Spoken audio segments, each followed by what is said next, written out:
감사합니다. Thank you for coming. And we also have Vinicius Gurla, the Minister of Culture of Brazil and the co-chair of the focal meeting of the group of Friends for Culture-Based Climate Action. So please give him a round of applause as well. And we are going to have two introductory, congratulatory speeches from both of them.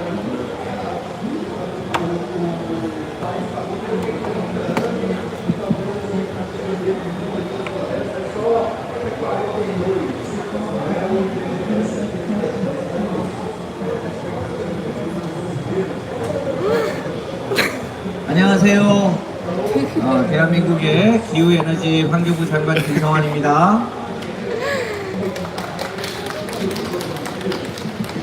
Hello everyone, my name is Kim Song-hwan and I'm the Minister of Climate, Energy and Environment. 컵 30회의에 와서 문화와 함께 기후를 논의할 수 있는 자리를 함께하게 돼서 큰 영광입니다. It is a great honor to be here to discuss culture and climate together at COP30. 우리 인류는 늘 문화와 함께 살아왔습니다. We have always lived together with culture. 그런데 이 지구가 우리 인류가 문화를 느껴야 될 만큼의 시간을 두지 않고 기후가 굉장히 아파지고 있습니다. But the earth is getting sick, giving not enough time for us to enjoy fully the beauty of culture. 저는 인류가 더 많은 민족과 더 많은 식구들이 함께 각자의 문화를 서로 교류하고 나누기를 진심으로 희망합니다. I sincerely hope that we all can exchange and share our beautiful culture. 그러려면 최소한의 기후 재앙으로부터 우리 인류를 보호하는 일을 우선적으로 해야 된다고 생각합니다. And to do that, I believe the most important thing is to protect the humanity from the threats of the climate crisis. 잘 아시겠지만 우리 이 지구촌의 80억 인류는 단일한 DNA를 갖고 있습니다. 모두가 하나의 DNA를 갖고 있는 단일한 종족입니다. 모두 호모 사피엔스 단일종입니다. And as you may all know, we all share one DNA. The 8 billion people across the world are all Homo sapiens. 각자 다른 곳에 살면서 각자 다양한 문화를 갖게 되었지만 우리 인류가 하나인 만큼 이 지구를 지키기 위한 노력을 함께 했으면 좋겠습니다. As we live all across the world and have different culture, but we all live here on the earth, I hope we can all work together to protect the earth. 이 기적 같은 지구를 지키면서 각자가 살고 있는 문화를 더 발전시키고 함께 교류하고 함께 나누는 그런 멋진 지구인들이 되기를 진심으로 희망합니다. I sincerely hope that we can all success in protecting this miracle planet Earth while growing our cultures further. 그것이 기후와 문화가 만나는 지점이라고 생각합니다. I believe that's where culture and climate gets together. 모두가 함께 이 기적 같은 지구 행성에서 더 행복하게, 더 아름답게 각자의 문화를 즐기면서 서로 나누고 베푸는 그런 민족과 그런 관계가 되기를 진심으로 희망합니다. And I all hope that we can all live happily together and sharing our cultures. 고맙습니다. Thank you very much.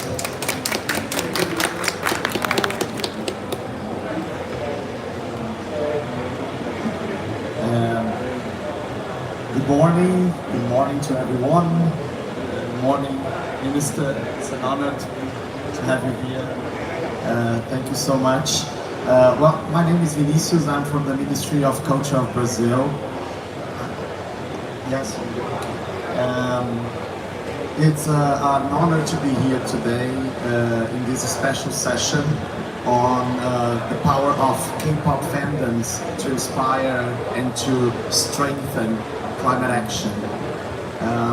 As you know, culture and climate, it's all about people and territory, people and the place where we live. So for us to join these forces and to be here together today this means a lot to be in this space, and we have to foster, we have to promote this agenda. It's an agenda of resilience, it is an agenda of youth, it is an agenda of mobilization. And as you know, the COP30 presidency this year is mobilizing the mutirão, which is the collective action.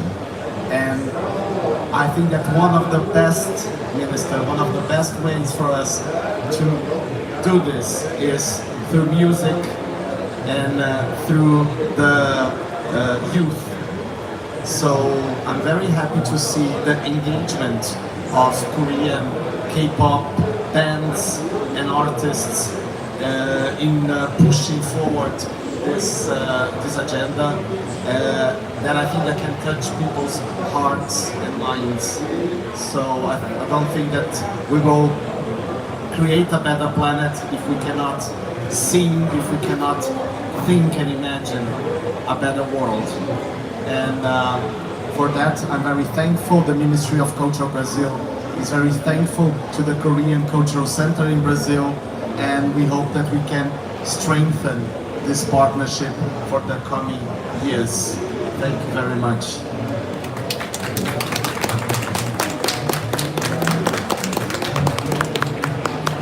Thank you both very much. It's an honour to have both of you here. And we're now going to take a photo with our panelists and then get started with our session.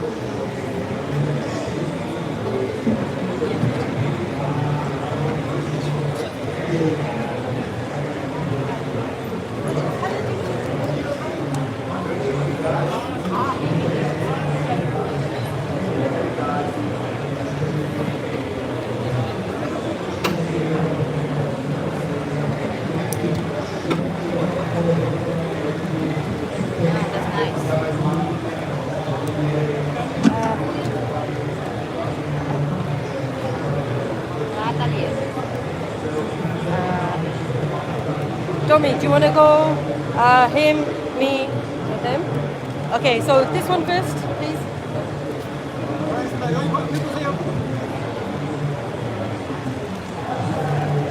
Great, and now me, okay. Let's go, woo! Woo! No, go on, guys. Great, and then yourself? Okay, cool.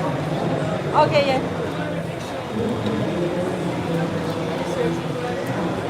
Okay, ready?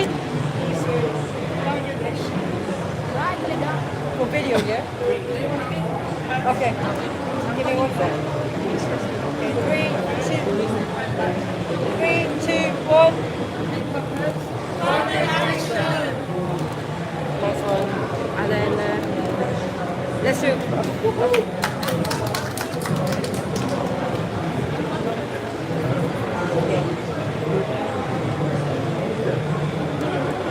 Great, that's great.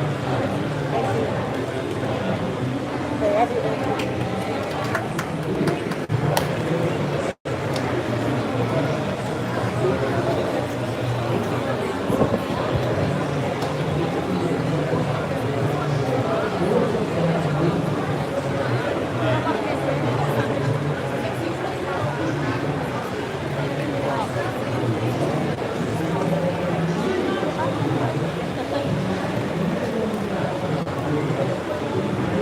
Now that we've had our special guests join us, we're going to be starting our panel. So I'd love to welcome our panelists to the stage.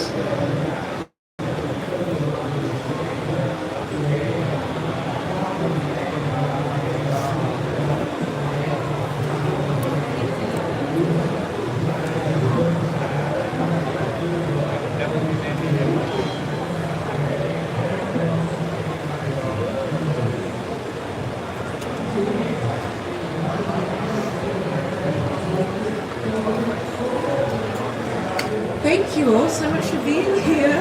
What an exciting morning. And so today we have a range of people speaking with us. To my right we have Talia Silva, we have Mariana Fakimo, and we have Chil Ho Kim, and We have so many different organizations that are joining us today. We have so many different organizations that are joining us today, as Jill Hong Kim is from the Korean Cultural Center in Brazil. We have Gyu Tag Lee, who is joining us online, who is a professor at George Mason University in Korea. And Mariana Fakiroli is a lawyer and co-director of Army Help the Planet. Then Talia Silva is Communication and Mobilization Advisor and COP30 Presidency Youth Climate Champion. And Kim Nayeon, who is joining us, is a campaigner for K-pop for Planet.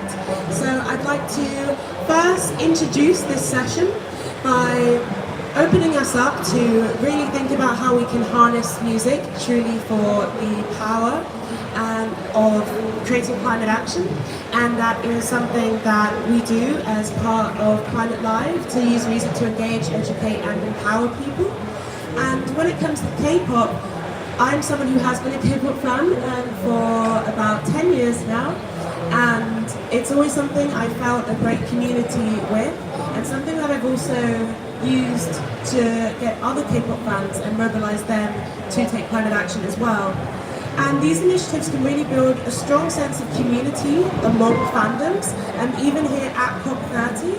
And I feel right now it's such an important time to have this conversation, because it's so important that we make sure we're engaging more people and more audiences, especially at such a critical time for the climate, to make sure that we can have more people to apply pressure on our world leaders to take the action that we want to see. Now, I don't want to spend too much time talking, because we have so many amazing panelists joining us with their own presentations. So for now, I would like to pass it on to our online presence. And Gyu Tag Lee, who is a professor at George Mason University, Korea.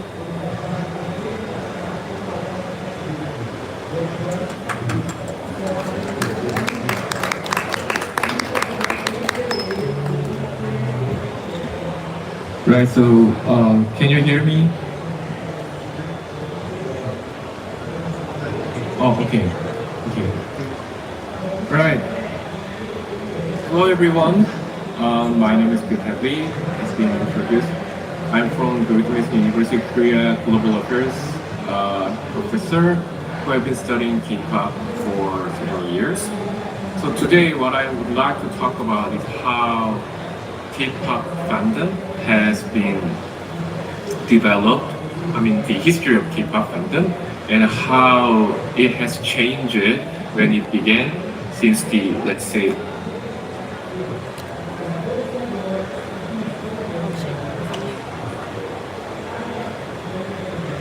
I think you're muted.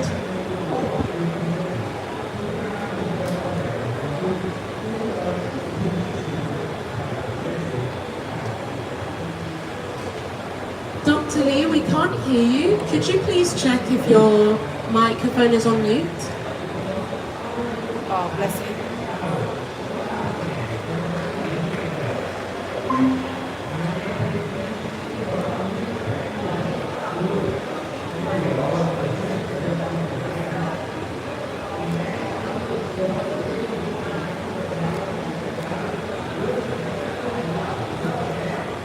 oh, now it works?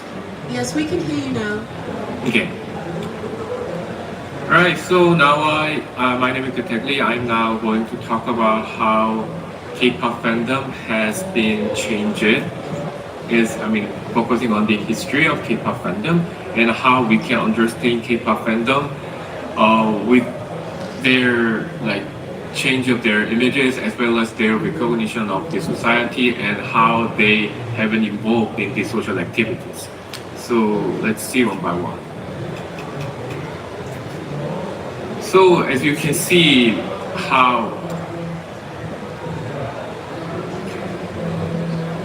K-pop fandom has been, active is something like this kinds of concert hall when they are singing along with the musicians singing together with hanging their sticks, usually called as the support stick or 응원봉 in Korean, or how K-pop fans are voluntarily celebrating their star's birthday or anniversary. It is not like organized by anyone but their own will by spending their time and money to celebrate their stars or to support their stars. But also, sometimes what they are doing is not only in a very positive way, but also sometimes in a kind of more negative way to ask something on their entertainment agency to do some favor on their stars or ask their entertainment agency to support their stars more than they are being treated. So what we can see here is how K-pop fandom has been very actively engaged with their musicians' activity or voluntarily doing what they are wanting to do and even asking something to their entertainment agency. Actually, the very image of K-pop fandoms were not really positive in the past, especially until the late 1990 or even until the mid 2000s. So, for example, there is something kinds of stereotypes about K-pop fandom, such as they are young female who will blindly follow and obsessively chasing after their celebrity or stars. So even Korea, there is a derogatory or discriminatory connotations, even calling them as basuni, meaning that these all young females who are obsessed with their fans. So it is the general stereotype of fans who are naive, immature, or even exclusionary, or even often very aggressive. So there was a tendency even among K-pop fans to conceal, to hide their fanship or their fandom and avoid showing whom they support or what they are doing in public. But interestingly, since the mid 2000 or early 2010, there has been a big change happening in the way how K-pop fans are recognized by the public, and also the way how K-pop fandom themselves are doing, not only in an individual way but in a group perspective. So K-pop's global success is the main reason that transformed public perception of fans of idol musicians or K-pop musicians. First, just like I mentioned, there was a negative image of K-pop fans, so K-pop fans themselves tried to improve their image. Not only their own image, but also the image of their musicians by doing something good and doing something positive to the society. So it could help the K-pop fans to remove their social stigma. But also, it was not only about improving their image, but try to be more engaged with actively participating in donations or charity, or just like we are discussing right now, environmental protections and social contribution activities. It means that K-pop fandoms are considered to have a potential to be organized in this very fragmentized society, because the amount of K-pop fans are so big and they are so loyal to their fans. So if it can be organized and if their power can be used in some social movement, then they can have more influence on social change than expected by the public. So what I try to say here is how K-pop fans have both positive and negative, active and passive, or being active and being passive. So they are doing some exhibiting care, devotee support, and even parental-like care toward their stars, which are K-pop idols. But also there are some negative behavior made by fans, such as sasengs, who are usually considered very addictive fans or anti-fans, or even rivalry between fandom of different bands or different musicians. And if fans are sometimes complaining or criticizing about the K-pop industry's too much profit-driven attitude. But also, as we can see, and in later presentations, there are collaborations, bonds, and like support, and kind of the way how all those like Korean domestic and global K-pop fans are united to do some contribution to the society and to the whole world. So as you can see in this very brief presentation, how K-pop fandom has been changed a lot and how they are actively engaged in social movement recently due to the global success of K-pop. So that will be the end of my presentation, and thank you for listening.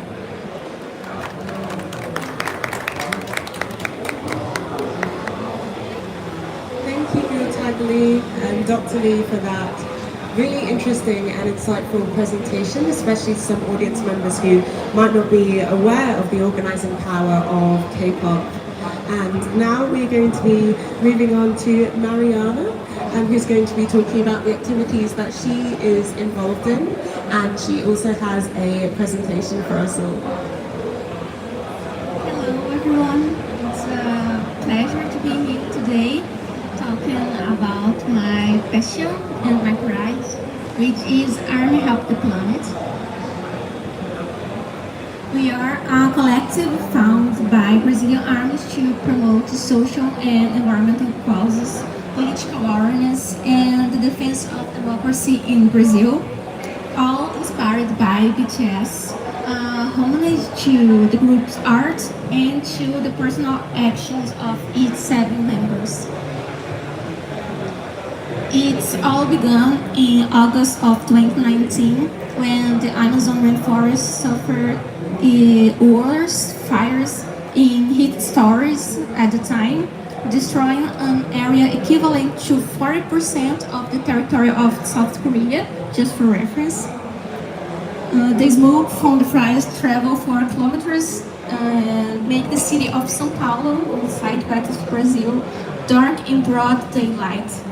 Facing this scenario, Brazilian armies organically came together on the Twitter to raise a hashtag to bring visibility to this issue and promote ways to help. The hashtag was Army Help the Planet.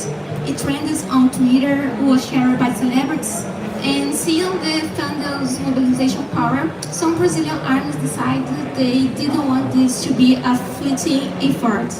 Armies work in different fields: lawyers, environmental engineers, psychologists, designers, translators, organized through a WhatsApp group, and that's how Army Help the Planet was born in September 2019, marked by our first climate action.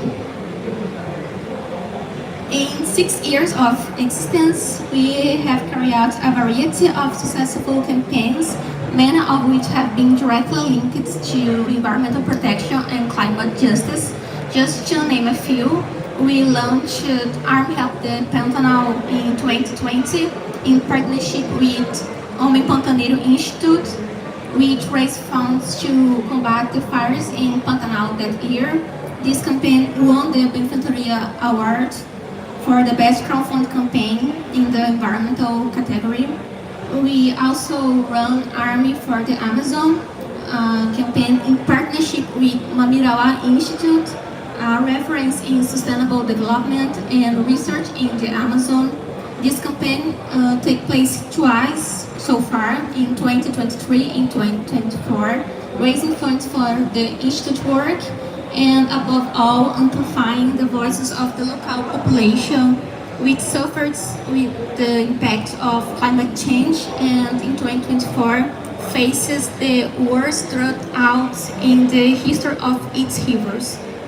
Additionally, since 2021, we have been dedicating to monitoring the National Congress and the executive branch, raising awareness about Brazilian political scene and encouraging public mobilization against bills and executive decisions that harm social and environmental causes and are damaging to the climate justice. I also like to take this opportunity to express our full support to the indigenous people protesting at this COP. They should have the right to be here and must be heard at least as much and even more than the big corporations that are taking part at this event despite this company being infamously known for their negative impact on the climate and the environmental and the humanitarian disasters they have caused.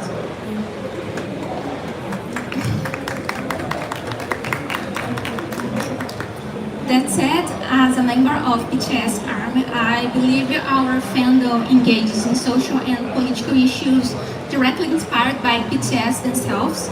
Through both their musical and individual actions, the members have always addressed important topics such as social inequality, mental health, the importance of voting, self-love, and many others. They encourage ARM to speak herself and to stand firmly by their beliefs in front of the world.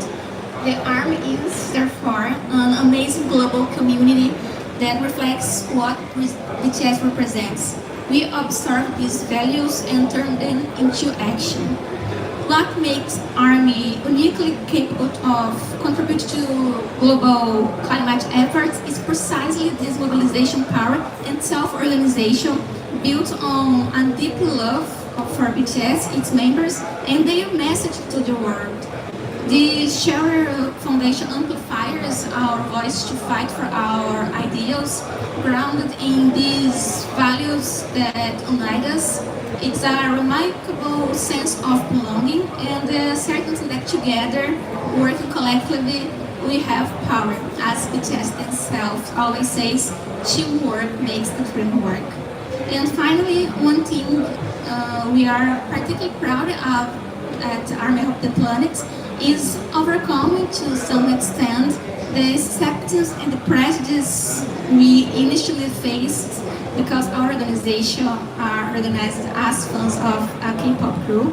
This prejudice often stems from the stereotype of hysterical and alienated teenage girls, as Professor told us before, which is unfortunately rooted in sexism and orientalism that is still preserved in our society. Thanks to the seriousness and the impact of our actions, we have started to attracting attention of other civil society organizations interested in our unique approach to activism and our way to communicate important things in a language that is accessible and appealing to newer generations. Partnership with Greenpeace, UNICEF, the Mandela Institute, and Focus have allowed us to amplify their message far wider. And I believe this visibility and respect demonstrate the transformative power of art and culture, how they inspire and move people in a way that nothing else can. To me, the collaboration between fandom activists and established organization is a way to create synergy with the broader climate action movement that is rooted in culture and can truly connect with the younger generations. Thank you very much. Thank you, Mariana, for telling us about the amazing organising power of Army Help the Planet. And you touched on, and so far all of our panellists have touched on why K-pop fans are raising their voice for social and climate issues, and also why they are uniquely placed and the unique characteristics of K-pop fandoms to do so. And we are now going to move on to Dion Lee, part of K-pop for Planet, who is joining us online, who has her presentation now.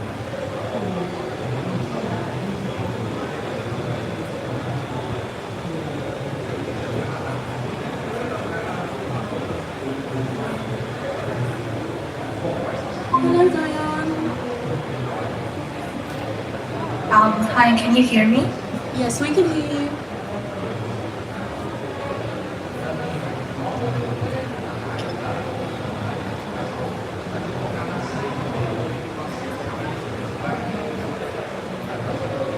Yes, thank you.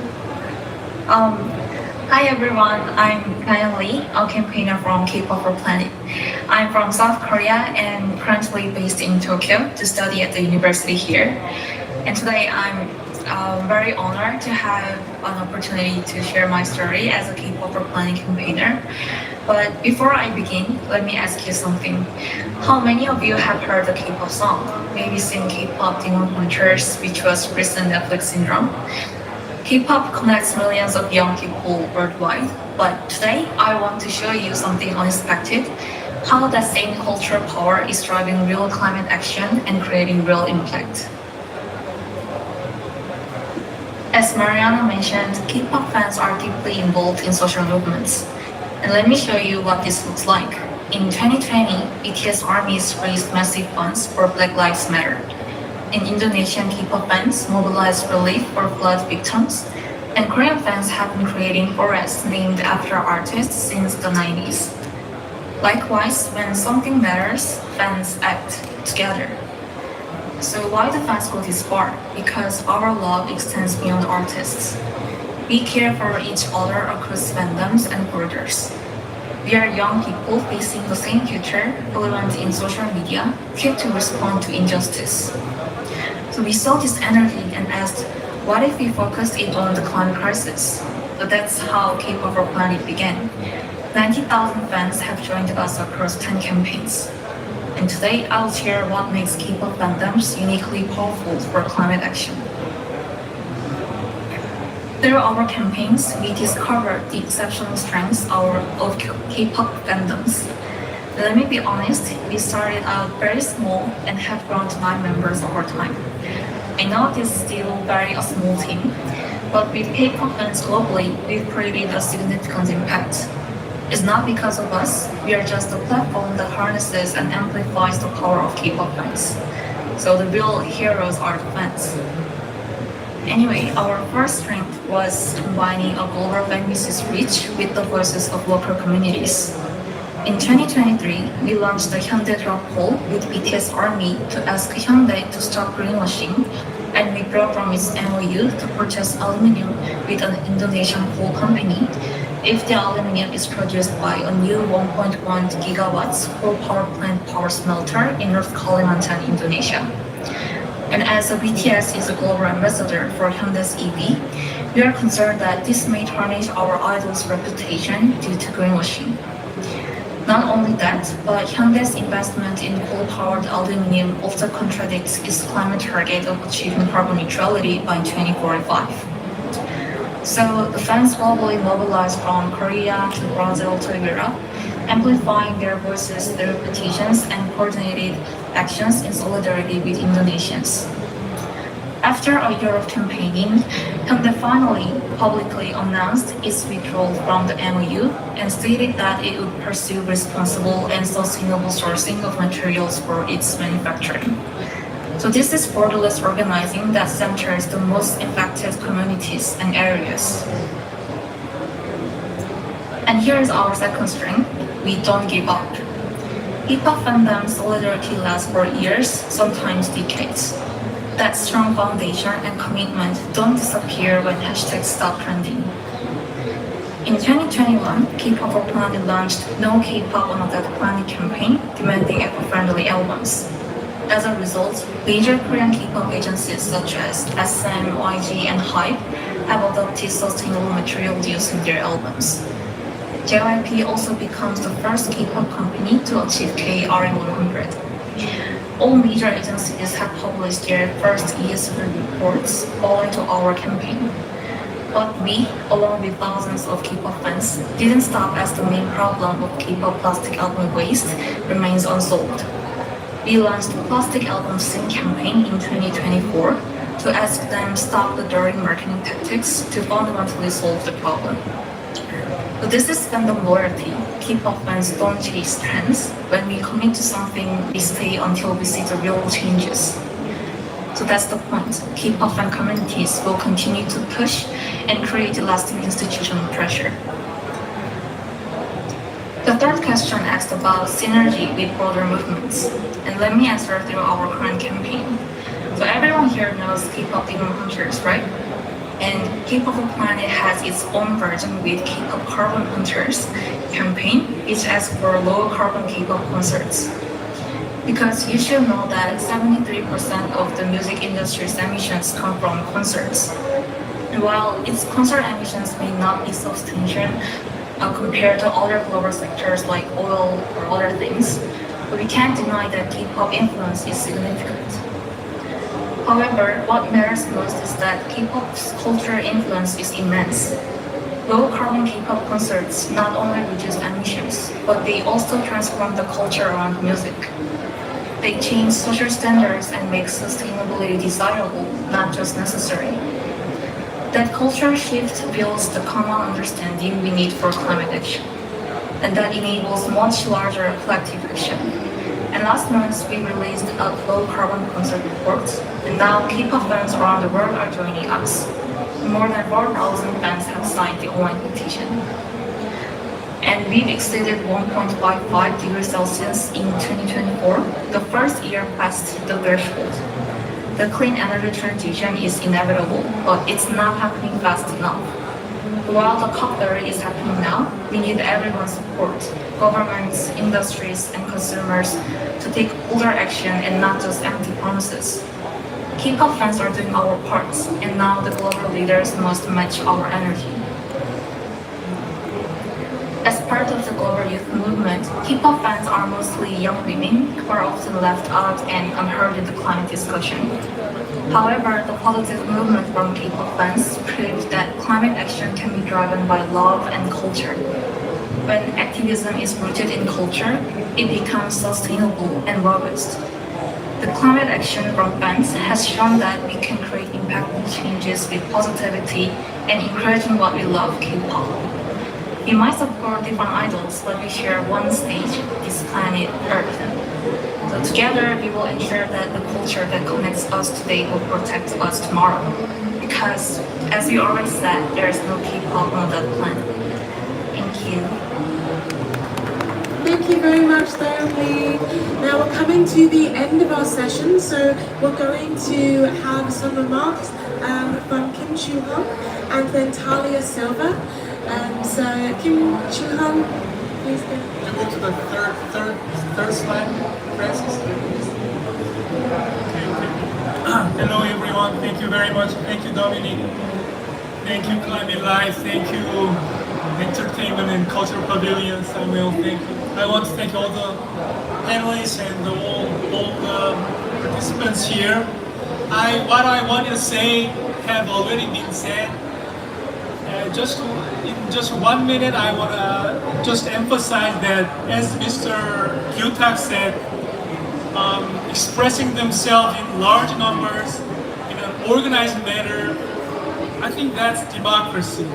And I think the K-pop fans know how to do the democracy. Like here last year in the impeachment rally, where the different fandoms united to form one alliance, creating this multicolor beauty and turning the political protest into a festival. So here we saw we Korean citizens saw what the K-pop fans could do. So hope in the future, so hope in the young generation, and so hope in the future of democracy. So that's all I have to say, and I hope these K-pop fans could share their experience with the world, because I think climate crisis is not something that the governments, businesses, or international organizations or civil society alone can do. I think it's the ordinary people from all over the world, especially young generation. They have to show their power of democracy, really, to overcome this climate crisis. So I think there's some lesson here. So thank you very much. That's all I have to say. Thank you so much, Kim Chu-hong from the Korean Culture Center, who has been a really big part in making this all happen and come together. Thank you. And now we're going to leave on our closing remarks from Talia Silva. Thank you, guys. Can you hear me? Thank you for the invite. When you're talking about K-pop and climate change, I think the word we've been using, which is muchiro, like this. Muchiro, meaning collective effort, working together towards a common goal. The impact of K-pop fandoms on the advance of the artists, significant dedications that goes far beyond just like them. And when we're thinking about the fight for climate, we are talking about a urgent cause that can also be linked with your tastes. Like I like GOT7, BTS, 17. And to deal with the climate crisis, it's necessary to understand that the issues cut across all areas of your lives. Now going to open spaces to enjoy concerts by your favorite artists has also changed because we have heat waves, intense rainfalls, and a series of climate events that prevent us from living life as before. K-pop has a power to mobilize and create a sense of belonging that needs to be aligned with the fight for climate justice. These mobilizations can begin with your favorite artists and they culminate in the fight for climate justice. Because the climate justice is your future. To connect these peoples and the issues, collective work is necessary, like the Mutirão of Juventudes. So we need to launch campaigns, video recordings, like we make with the minister, and the interventions that shows it's necessary to say that the climate change and the way we live your lives daily are interconnected. K-pop fandoms have such a great power of mobilization and they are known for making education, like us. And I believe that this makes a difference so we also fight for climate justice and mobilize together. In the COP30 presidency, we are working for the Mutirão de Juventudes, is collective work with a lot of peoples around the world, and I think it's important to us, like, I'm in an important space, but I'm also the K-pop fan, and this is important for the people to know that we need to fight for climate justice, and this is like a mobilization of all sectors in the world, and I think this space is important for us, and I think it's this.